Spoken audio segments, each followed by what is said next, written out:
In this video, I'm going to be talking about modules or libraries in Python. So what is a module or library? It's basically just code that other people wrote that you can actually use in your program.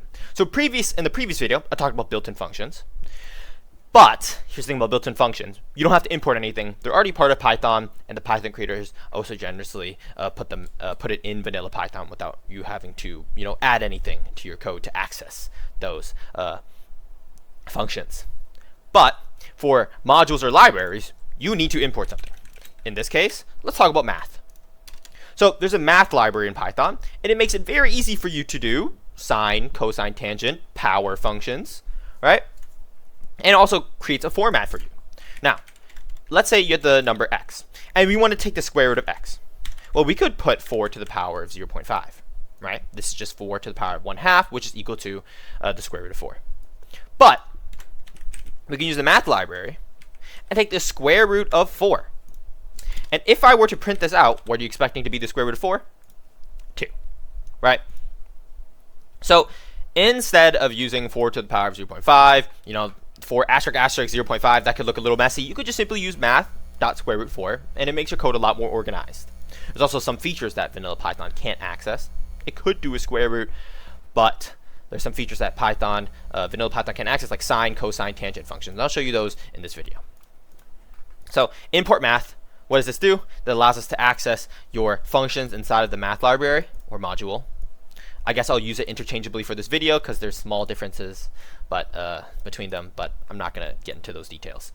So when you import math, you write down math. And if you want to access a function inside of the math library, you need to put math dot and then the name of the function. So in this case, the name of the function was square root 4. Now, if you wanted to not use the math dot, you can just write down from math, the library name, import star. And this is just basically another way of saying import everything from the math library. Just import everything.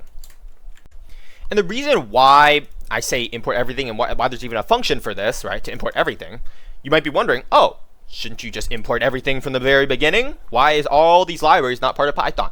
Well, here's the thing. You have limited memory in your computer. And if you import a bunch of libraries, if you import like 1,000, you're going to run out of memory in your computer. All right? Because when you import these things, you technically access all the code inside of it, right? And if you don't need a part, why would you import it into your code, right? If you don't need a part of the library, why would you just import the part that you need, right? In this case, we're importing everything because math is a relatively small module.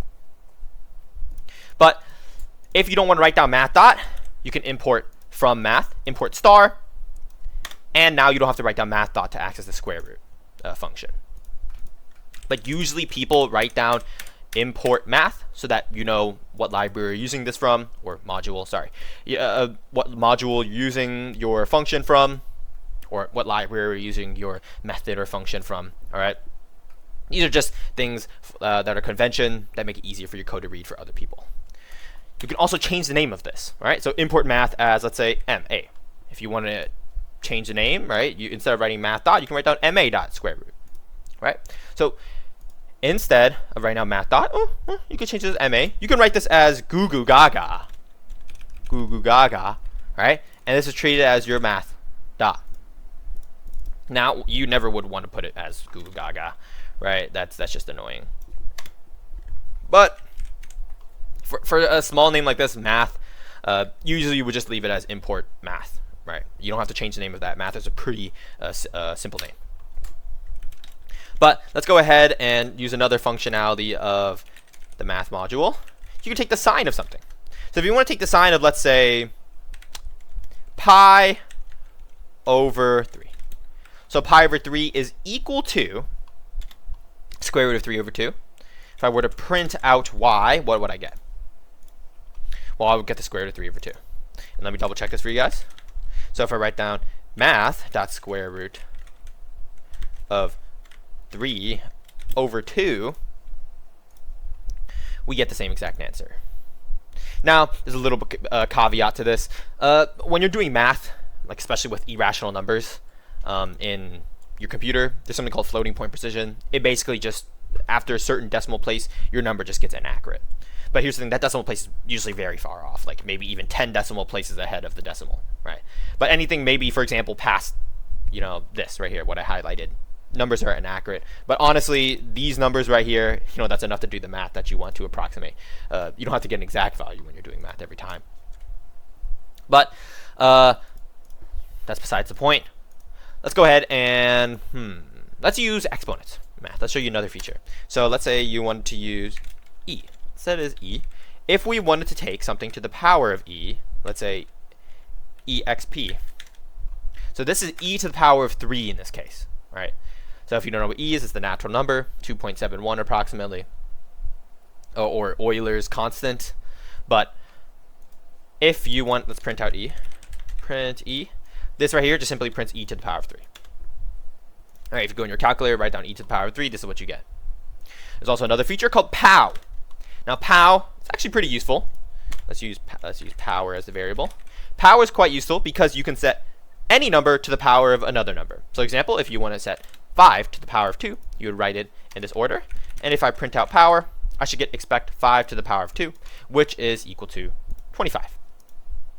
All right, let's say we wanted to do 6 to the power of 2. Right, this is 36. Now, another way to write this would be power alternate would be just 6 to the power of 2. Like this. You could just write it like this. But why would you write it like this when you can use this math library? It makes your code more readable. But I guess you could use this if you prefer this, if you're just working on a personal project.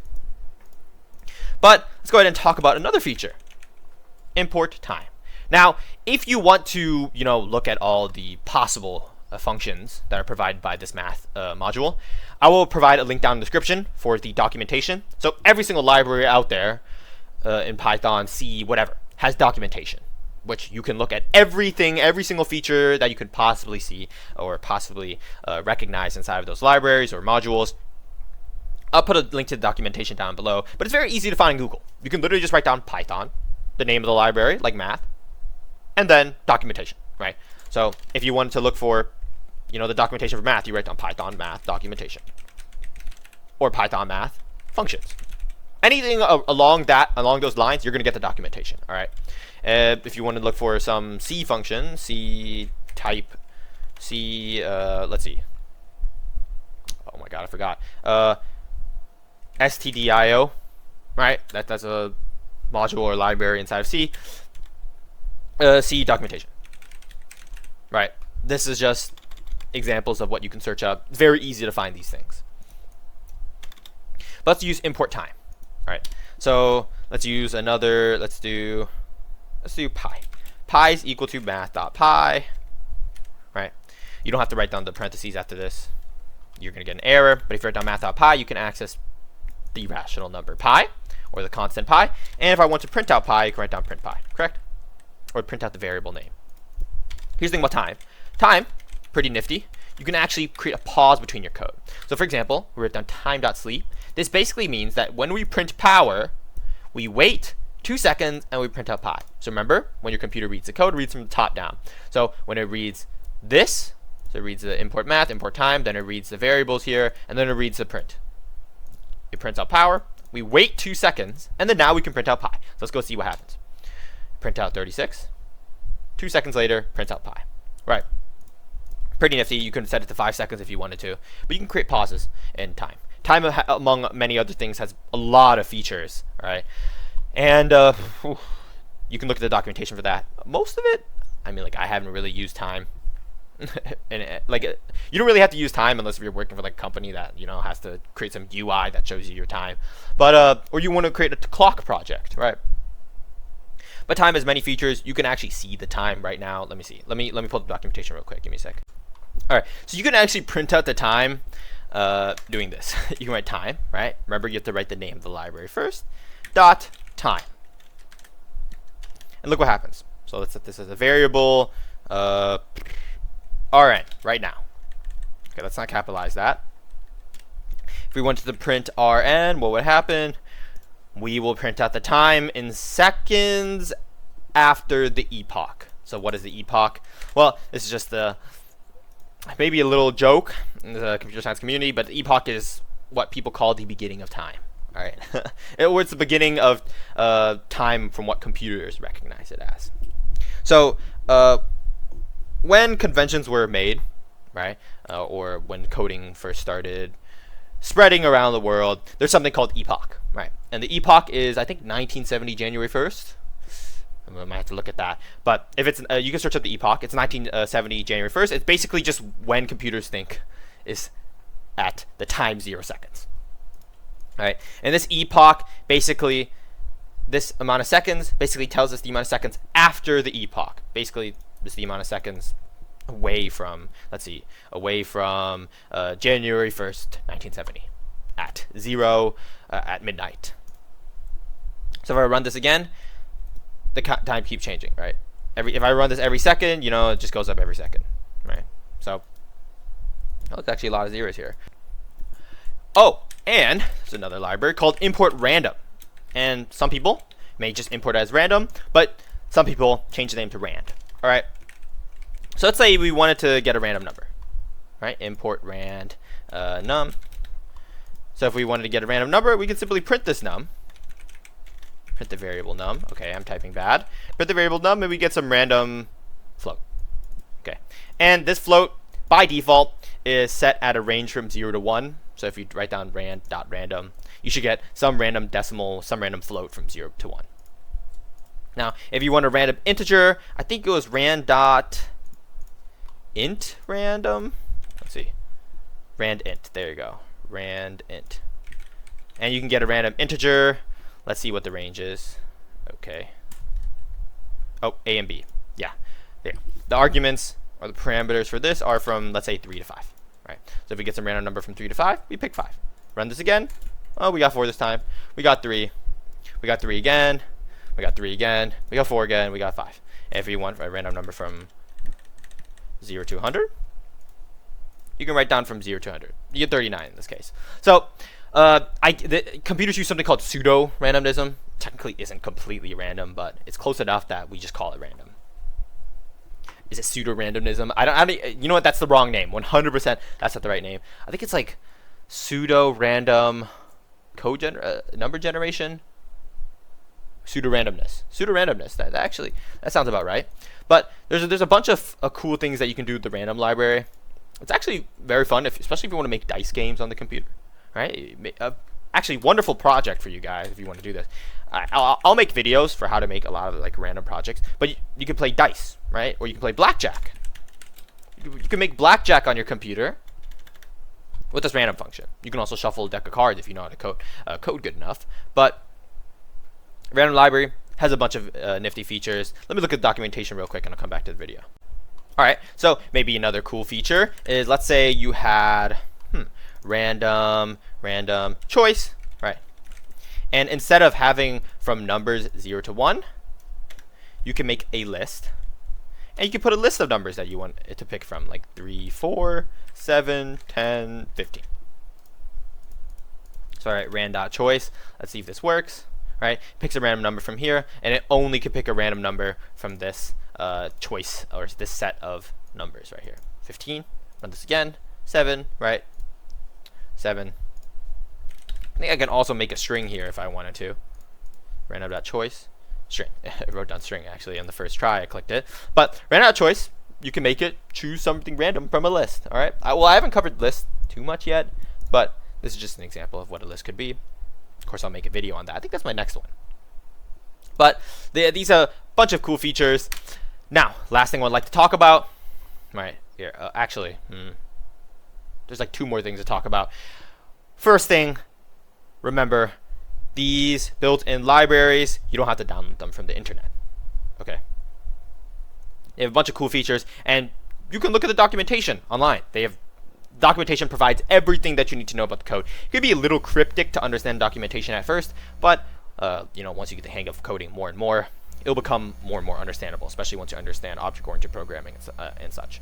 But the last thing I'd like to talk about is that there are some libraries that you can't access without downloading them. So I can actually maybe make a video on it if you guys are curious. I don't know, put it down in the comment section. But you have to do something called pip install inside of your terminal, and you can install those libraries all from the internet, right? From GitHub, stuff like that. And you can access something called NumPy, right? Import NumPy as np. Usually people, I can't really use NumPy right now, but this is an example of something that you can code. It has very similar features to math, but I guess maybe it runs differently. I don't really know the very depths of it, but NumPy is a very good example of this. There's also something called Qtip. Oh, you guys don't know this, but right now I'm working on quantum computing, and I'm learning about it. I can actually make a series on that if you guys are curious. But Qtip, very useful library module, whatever it's called, for quantum computing stuff. These are just a couple examples that you can just pip install into your terminal, to all use them. All right, in your code, you can import. There's also matplotlib. Right, these are all just examples of pyplot.pyplot as plt. Right, these are all just examples of libraries that you can download from online. And if you download from online, you can use them. But I think that's enough ranting about, libraries you can download online. There's plenty of tutorials out there to help you how to, there's like 1-minute tutorials out there how to help you, download these things. It's pretty easy to download them. But I suggest that you go look for those if you want to use these libraries like NumPy, stuff like that. But as always, if you have any questions, put it in the comment section. And if you found this video helpful, consider subscribing and liking the video. Thanks for watching.